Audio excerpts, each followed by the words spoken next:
Hello and welcome back to Love Letters to Lois by Art. This is a true story of love letters written by Art, my grandfather, to Lois, my grandmother, back in 1944 when he was serving as a United States Marine during World War II.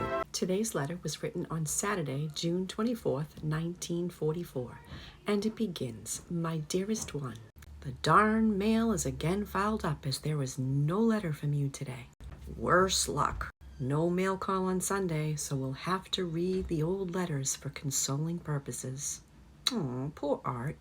Didn't do much today. Spent the morning and the afternoon on the beach, soaking up the sun and dreaming about you.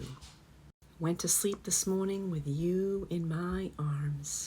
What a disappointment waking up and finding my buddy sleeping next to me. In the afternoon, 2 of the boys and myself took out a rowboat.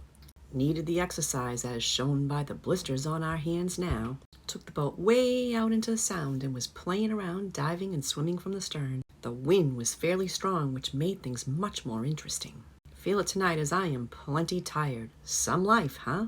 Thinking today about how easy I have it as of late and really enjoying life, while those poor guys over there are just getting knocked off. Somehow, it just doesn't seem fair. God, how I wish this damn war was over, so we can all go back to normal lives again.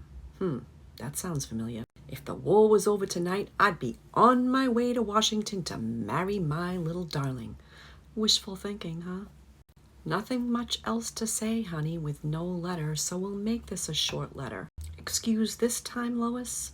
I'm going to take some pictures tomorrow, and we'll send them to you if they are okay. Your set should be here Monday. Can hardly wait to see them. Night, honey. Going to turn in now. Be a good girl, as I'm being a good boy. Even a halo is around my head. Explain in tomorrow's letter. With love, ever yours, Art. P.S. I love you, darling.